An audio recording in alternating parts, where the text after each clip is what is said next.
Welcome to the Running in Place podcast, the Gen X take on a millennial world. I'm your host, Jack Rolfe, and joining me at the other end of the digital umbilical is Craig Shepard. And we're here to give some thought on our thought leaders. And just remember, you can find us at Running Place Pod on Twitter and on Facebook at the Running in Place podcast.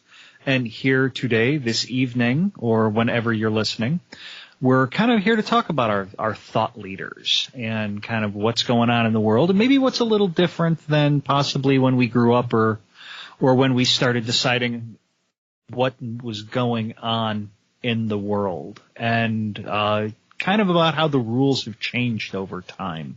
Craig, you got any thoughts on that? Well, boy, have they. I think it would be easy to identify a number of things that were more publicly acceptable, as talking about media specifically, so commercials, things like that we grew up watching that would be just unthinkable today. Like just the cartoons alone. I mean, how much terrible violence there was in our cartoons, whether it was G.I. Joe or Voltron or Mask or Robotech, versus today where there's virtually no violence except all kinds of talking back and kind of, I don't know, more attitude-based. Right, yeah. So it's possible that in some ways cartoons today are meaner than they were when we were younger, whereas by that I mean, the violence was more out there, in your face, direct, whereas I think when I have occasion to watch the shows my kids are watching, it's more of a Mean Girls vibe, and I'd almost rather have what we grew up with, honestly. Yeah, no, I mean, even though in G.I. Joe, they blew up a lot of planes, but everybody ejected. Nobody was killed. But they didn't necessarily go up and call them awful things or be snide or snarky to them. You're right. Meaner's a kind of a good way to say it. I don't disagree with that at all. Didn't someone die in Robotech? A lot of people died in Robotech, actually. A lot of characters. That was like for those of you that might not know that, it was the first Japanese animation that kind of really made it over into the United States. And it was really a soap opera. It was an episodic with one story arc, or three story arcs actually. There were kind of three segments, and following one primary story. And they had no problem killing off their characters, which today would never happen. But I remember watching that as like a 7 or an 8-year-old. And I would get totally into that. Oh, I still am. I still like Robotech. And I would get up at like 5 in the morning to watch it because Channel 50, which was the unaffiliated, it was not an ABC or NBC or CBS. It was Channel 50, whatever. I don't remember the call sign of the station. And they would always move the time around. So I was either racing home from school to catch it or getting up at like 5 in the morning to watch it. Right, that was one of the channels on the small dial on the TV. Yeah, is that the UHF? UHF, yeah. Okay, yeah. Back when there was of course, I guess over-the-air TV has made a comeback. It's not only made a comeback. The ironic thing is that when we were growing up, UHF was the less quality station, the more fuzzy, I guess. And now UHF is much preferred for digital broadcasting. So here in Chicago area, there's one channel, CBS, which still broadcasts on VHF, and it is notoriously hard to tune in. Oh, that's good to know. So a little tidbit for the cord cutters out there. Yeah, well, you're a cord cutter. I'm like a cord embiggener, if that's a word. My cords have been cut for years now. I'm not going back. Good man. Don't go back. Thank God for the internet. Yeah, right. Well, I'm not so much a cord cutter as a cord replacer. I don't get cable TV anymore, but everything's over the internet or the HD antenna, all of which have cords. Yeah, exactly.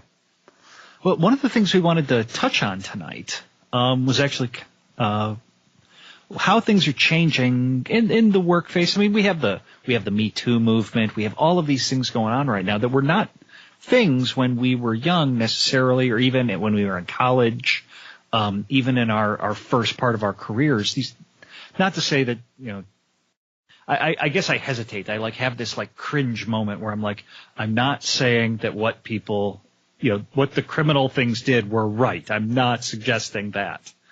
But I'm saying that it's a much different environment now, in that there's a sensitivity to things that might have gone too far, or I'm going to say has gone too far, and has become very challenging. And it's in the workplace, and it's it's especially in the universities. I would say it started in the universities, but it's then migrated into the workplace and even into people's home lives and personal lives. I mean, I can't imagine dating today.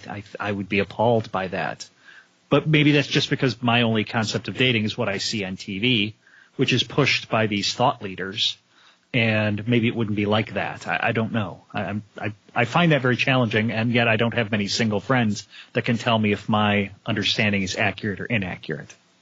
Yeah, I'm not sure how the dating thing goes, but what I think is probably very challenging is that we've now certainly entered the social media era, right, where everyone feels the need to be online.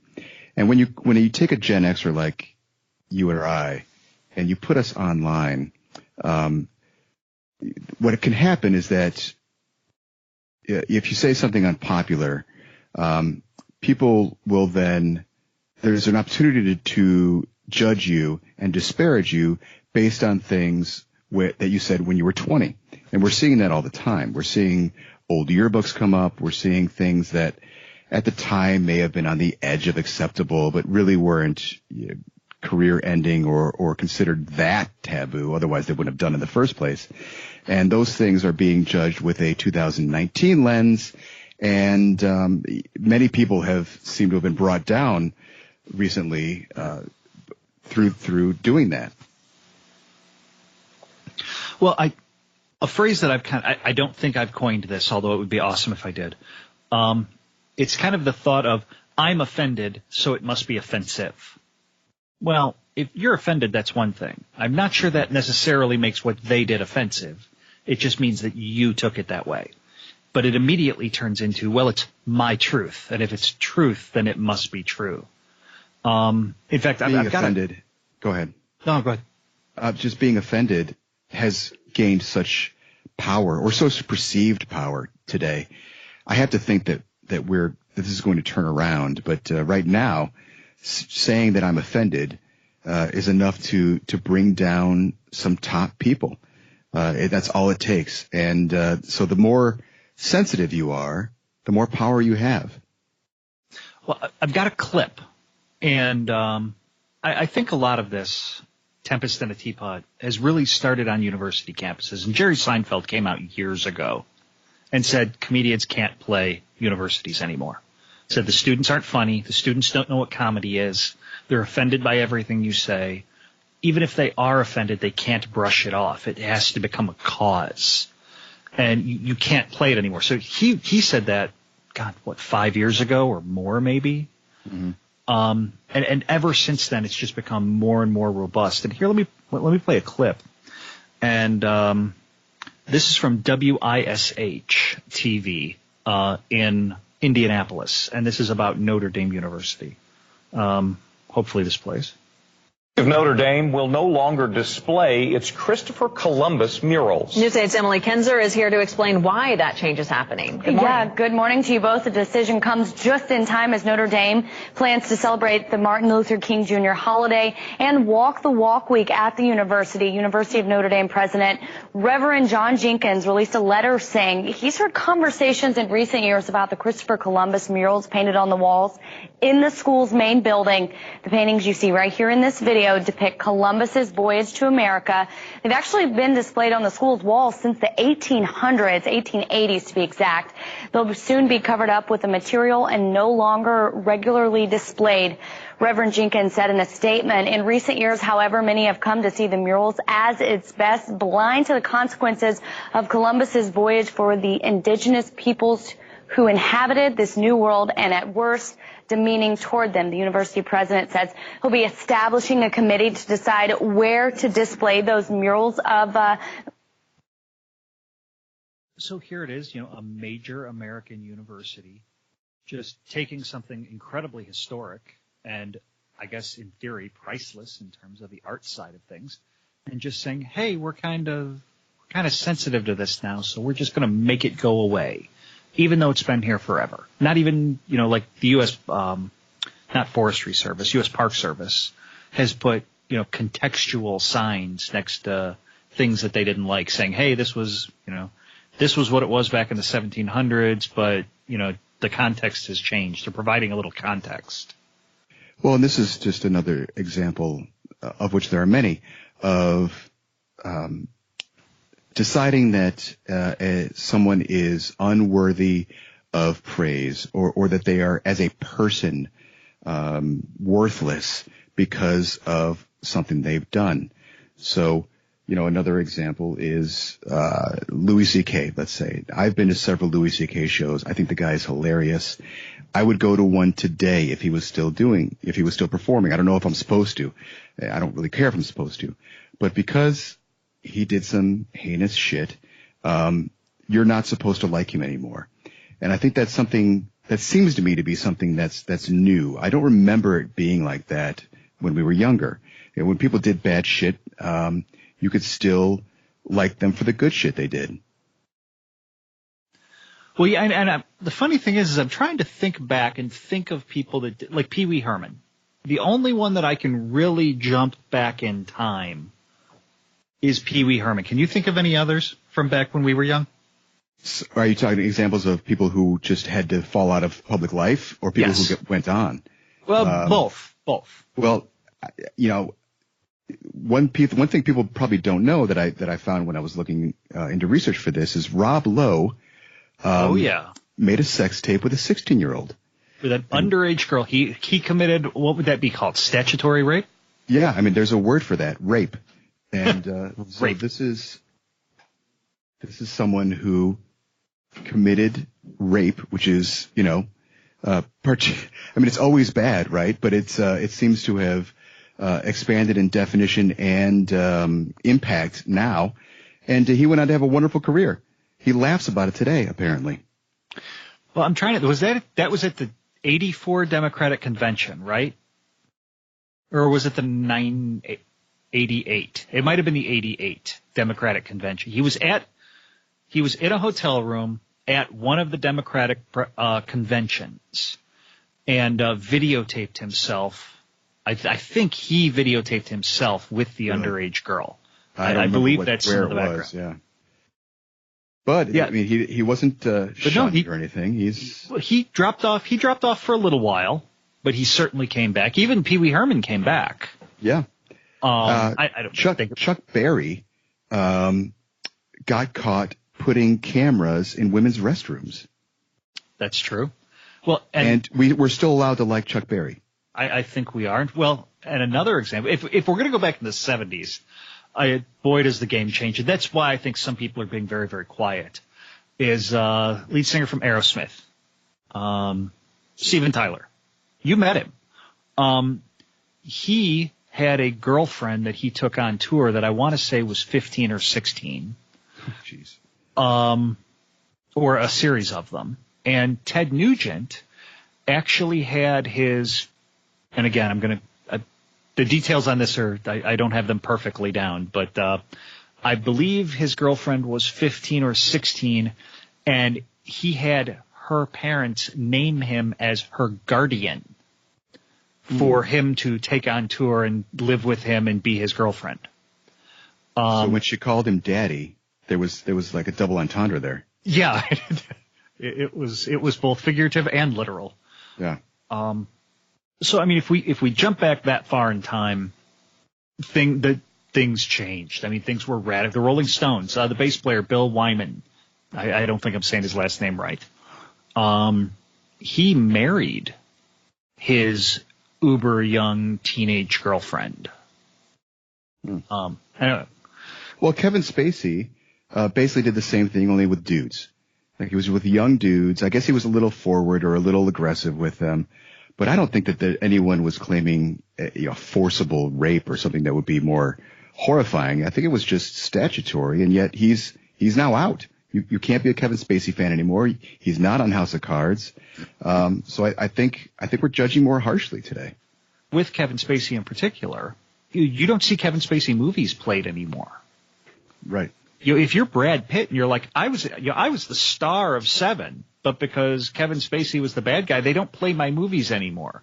They can't re-release a special edition of Seven on its 25th anniversary now because Kevin Spacey's in it. Morgan Freeman's got to be like, what the hell? Come on. I want a 25th anniversary box set. Or what's another Kevin Spacey movie? That suburban movie. American Beauty. American Beauty. Fantastic Or movie. Usual Suspects. I mean, Usual Suspects. He's been a ton of great stuff. Right.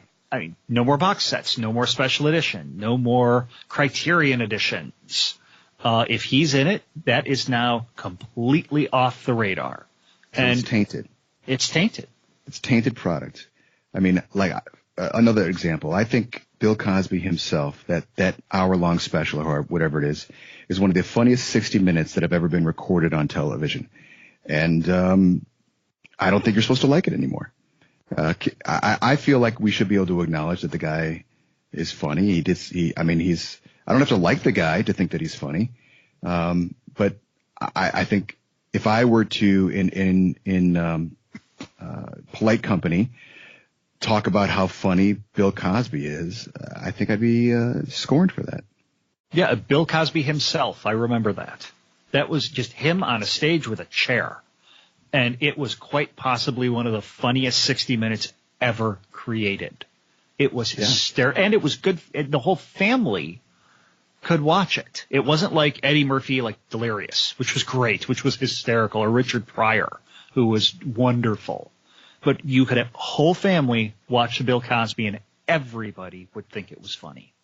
But now, you're never going to see that again. Now, in fact, Roseanne Barr, I think is an interesting example. So edgy comedy way back in the day, maybe a little wacky. She goes away for a while. She comes back. They reboot her show.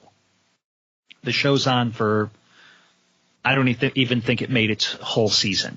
It was, I watched the new version. It was not, it was okay. It was edgy. It certainly was edgy. It wasn't, everybody thought it was this ultra right-wing show, and it wasn't. It really wasn't.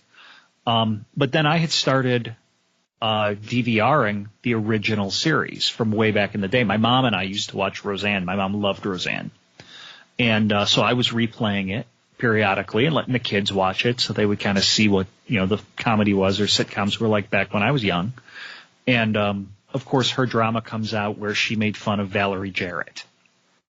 And so she makes fun of Valerie Jarrett. There's the whole I'm offended thing. I really don't think it helped that she's been at least an off and on Trump supporter. So she is excommunicated. So her show, the new version, immediately gets canceled. And then the old show is taken off the air. So from TV Land or TBS or wherever it was. I know they took the old one off too. Yeah, they took the old one off. But what was interesting was I had my DVR set to record new and old Roseanne shows. Well, 6 months, almost to the day, it was TBS or TV Land or one of those syndicated shows or syndicated channels starts re-showing the old Roseanne. No fanfare. I even tried to look it up on the internet and say, hey, is this show back? Nobody said anything, but the show just was slipped back into the rotation. They probably got it on the cheap. Well, I'm sure they got it for next to nothing. But it's kind of interesting how it was taken off and then did kind of quietly come back and, very How would you compare the PC-ness of Roseanne in the 80s and 90s versus Roseanne in the 2010s? It was a funny and unfunny show at all times. I would say it was a little bit more overtly. I think it name dropped a little bit more in the new version, trying to be up to date. Trying to make sure that you couldn't confuse the old show and the new show, where the old show didn't name drop a whole lot, in a modern political context. But the old show there were times it was kind of hard to watch. It was edgy, and it did not gloss over the problems of suburbia the way that I think a lot of shows that are set in the suburbs kind of do now, or did then too, I'm sure. Mm-hmm. It did not do that. So there were times when it was really funny, And then there were times when that show was kind of uncomfortable. So I would say it was a good show, and I'm glad I got my kids to watch at least a few episodes before it disappeared. But now it's back, and so if you're into that sort of thing, it is back. Well, did the Connors succeed? Or, I was sure that was going to be a flop. I heard that it did not do very. I don't know is the short answer. I heard that it did not do very well, but that it did get renewed for a second season. So I don't know if that's the studio just saying, hey, listen, we kind of have to make this work. We made a big deal out of this, so come on, let's just give it a second season, and then we'll quietly make it go away after that. All right, well, there you go. Yeah. Maybe I was wrong then. Sounds like I was. So let me ask you this. Let me run through some names, and you tell me if that person's ever going to be allowed back. Because, right now it's you're either shunned or maybe sent into exile for a little bit, or you're executed. It seems like, there's more executions than just being shunned, but tell me if you think they've got a chance at coming back. So, yeah, and the question is, you're asking my view on whether society will let them back, right? Not whether I personally would welcome them back. Not right? You personally. The society and the thought leaders as it is today in 2019, are these people going to be allowed back? So I'm going to start with an easy one. Harvey Weinstein. No way. Yeah, no way. Matt Lauer. I don't know. He's what I think colors the opinion on this is the person's politics. And if they're left wing enough, I think that they can be forgiven by today's, quote unquote thought leaders. So I think he's got a chance. Maybe, if anyone even cares anymore. I think now that he's been out of the not spotlight, but out of off of people's TVs for this long, he may have a hard time coming back. I think you're right. I think a lot of women in middle America love him. I think it'd be different maybe 10 years ago. Of course, a lot of things were different 10 years ago. But as soon as I hear he's getting divorced, he's a rich dude. So I imagine once his divorce is final, I think you'll see him try to come back. Because there's a lot of cable TV out there. There's a lot of time to fill. Yeah. All right. So Bill O'Reilly. Well, he's the other side of the coin, right? Yeah, sort of. Yeah. But Bill could do his own thing, kind of. Didn't he do his own thing? Who's the guy? Oh, I'm thinking Glenn Beck. But I think there's a lot of alternative media that would welcome Bill O'Reilly. Well, you're right. Bill O'Reilly is on a station called Newsmax, which I think 14 people around America get. And he like films it from his house, and it's filmed on like the worst camera ever. It's terrible. I mean, it's seriously. This is a guy that was in television for 40 years. We're talking running in place type technology here. Yeah. Well, yeah. Well, yeah. But it's pretty awful. But could he? I guess when I say come back, I'm talking about the big leagues. So Fox. Like Fox or MSN or something like. And I could see Matt Lauer landing on MSN or CNN or something like that. Yeah, I mean, I could see Bill coming back on Fox sometime if he remains entertaining and has something intelligible to say. I could see Fox bringing him back. Yeah, Billy Bush. I don't know who that is. Sorry. Remember Trump Pussygate? He was on a bus with an entertainment reporter. No, I remember that. I don't remember who it was. It was an entertainment reporter named Billy Bush. So he got ostracized just for being on the bus with Trump? Because he didn't immediately call Trump out and say, no, you can't say that. I abhor you. He was ostracized and fired for something he did many, many years earlier. And he is a coattail relative of the Bush family. Really? Of the Georges and all the Jebs and all of those, yes. I'm going to say no comment on that. I just don't know. Yeah, I would say if he was going to come back, he'd be back already. But I think he got super screwed. It seems such a specious charge. Because he did not immediately say no. Yeah. All right, so Charlie Rose. You know who that is? No, he's going to be dead before this all blows over. I totally agree with that. So Louis C.K.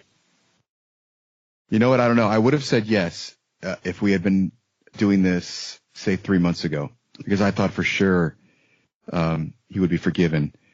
But in the last 3 months, he tried to make a comeback, a comedy set, and he was just the normal CK. He was hilarious, I thought.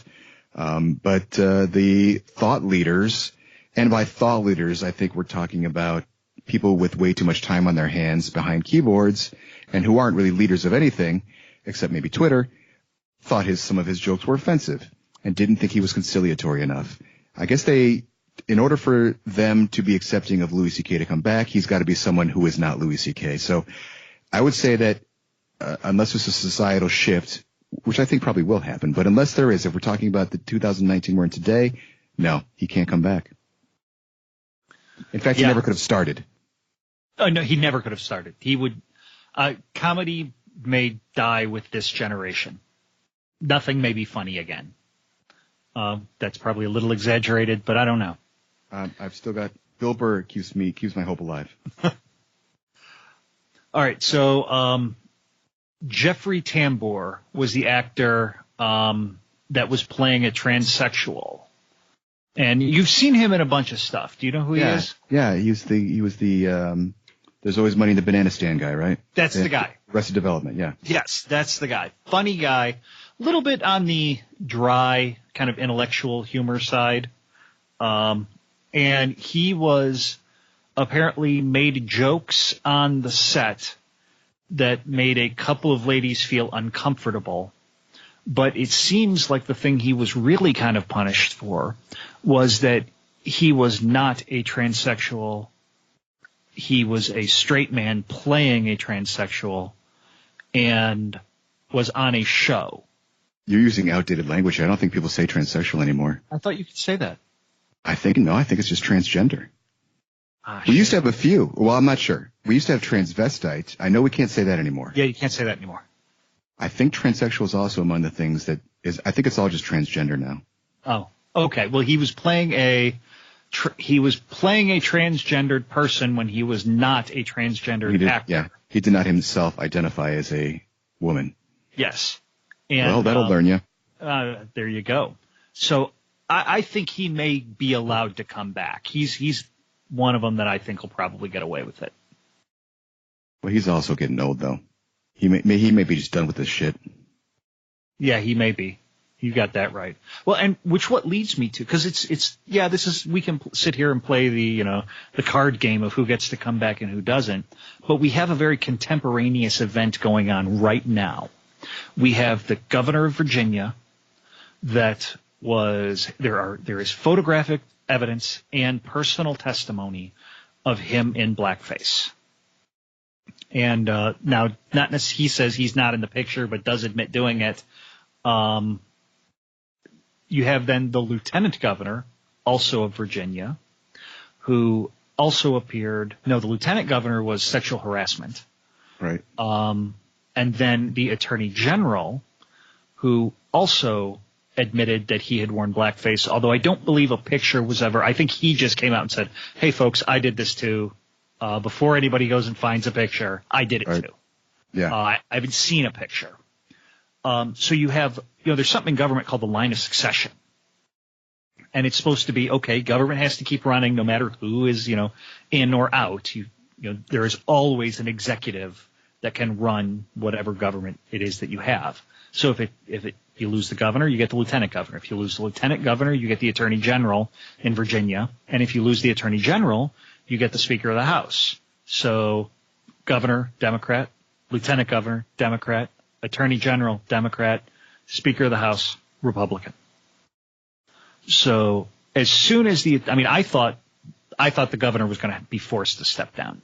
Then the lieutenant governor, he was as excited as he could be. You could tell he was so excited at the prospect of becoming governor. He couldn't wait for that guy to roll under the bus. Then his thing came out. Then everybody starts looking at the attorney general. And the attorney general, within, I swear to God, seconds, came out and said, "I did it too, leave me alone." And then everybody went, wait, we're going to have to turn the state over to a Republican? And then all of a sudden the news went silent. Absolutely. And I would say that he's survived it. I think the governor in blackface, is going to survive simply because our thought leaders went, holy crap, look what we've done. We're about to hand the state of Virginia to the Republicans.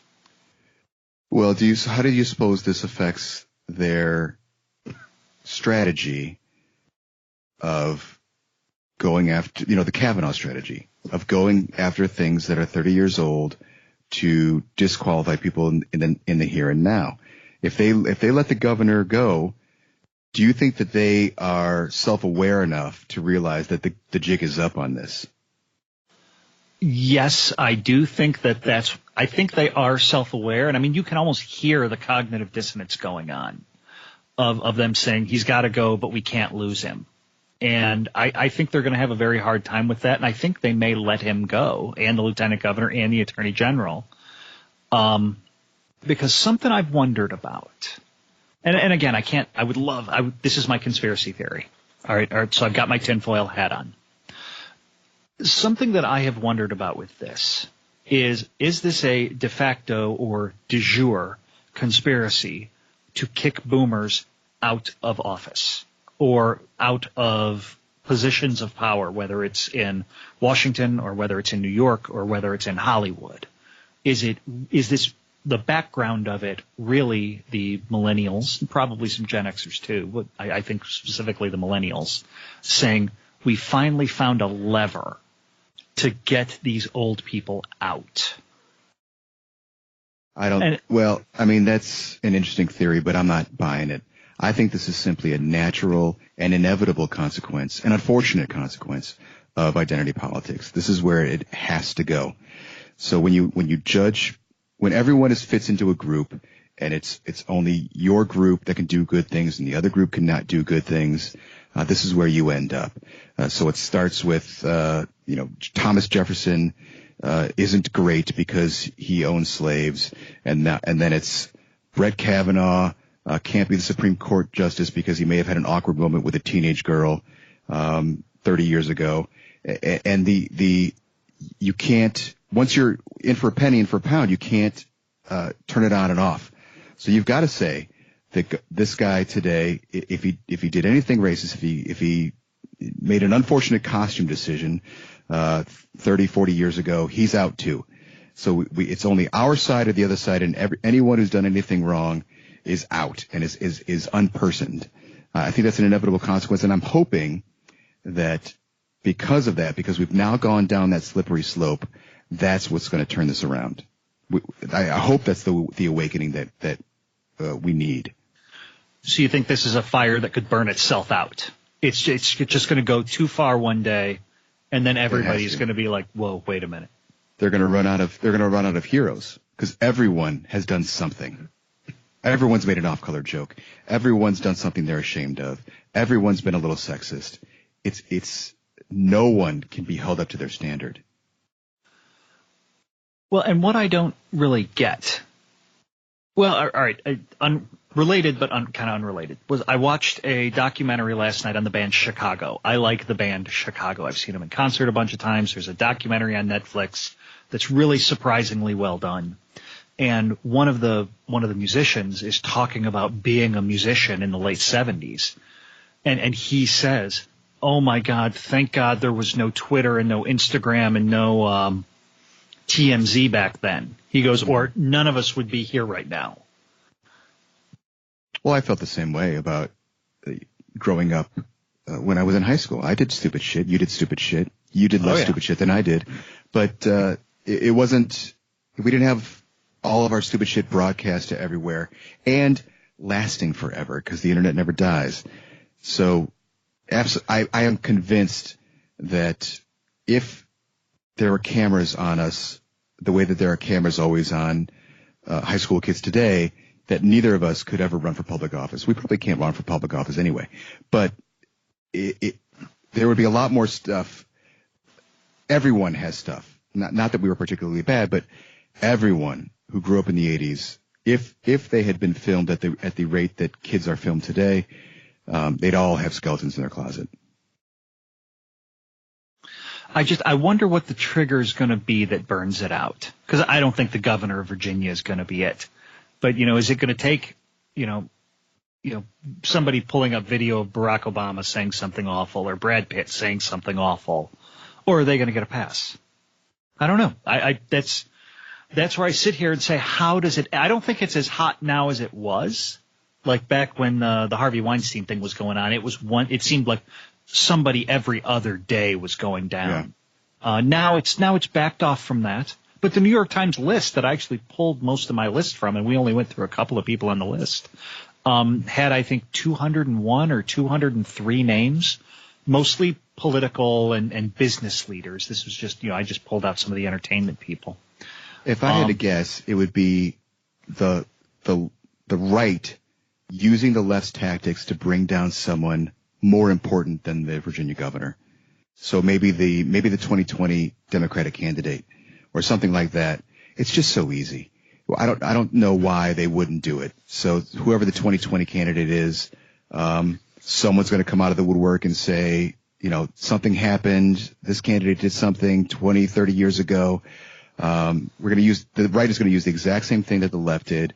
And if it works, I think that may be the turning point. Yeah, I think you're right. I think that is really what happens. I wish I had my little crystal ball where I could sit here and be like, got him. But I don't. Anyway, that seems like a kind of a natural point to close the show this week. Now, do you have any parting thoughts, closing thoughts? Oh, you put me on the spot like that. No, I know, not really. Isn't that awful? Well, I mean, I don't know that we've covered any ground that hasn't been well trodden today, but I do hope that the current climate we're in, I maintain hope, I think, is what I'm trying to say, that the current climate we're in will change. I don't know when. We did go through something similar to this in the 90s. There was like a PC wave that lasted a few years. There was a movie about it, PCU. I remember that. And it went away. And I think this will go away too. I just hope it can.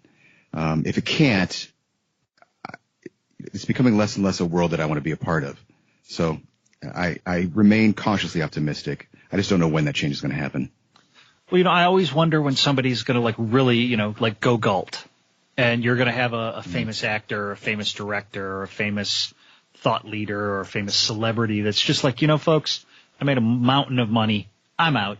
Have a good day. And not like an old guy either. Not like a Spielberg or a Clint Eastwood or somebody young, somebody that's got, 20 years left of really good career left in them where they could really do something exciting. And they just go, I'm done. I'm moving to my ranch in Wyoming and have a nice life. Maybe Kevin Hart. Well, that's what the world needs. Yeah, maybe. I mean, this guy, he could be the next, he's not as funny as Richard Pryor, but he's in the prime of his career and he's getting shit on. And maybe he's the one who just nopes the fuck out. Well, and wouldn't that be interesting if he did that? Because, you've got the Sarah Silvermans of the world and a bunch of people that were giving him grief that then you look back in their Twitter feed and you find some pretty incredible, unfunny jokes. Mm-hmm. And, maybe you're right. Maybe he is the one where people finally go, all right, we got to stop being such nutbags here. Maybe. If they ever do. All right. Well, thank you for listening. We really do appreciate it. Remember, you can find us at Running Place Pod on Twitter and the Running in Place podcast on Facebook. We really appreciate you joining us, and we'll see you again in a couple of weeks. See you later.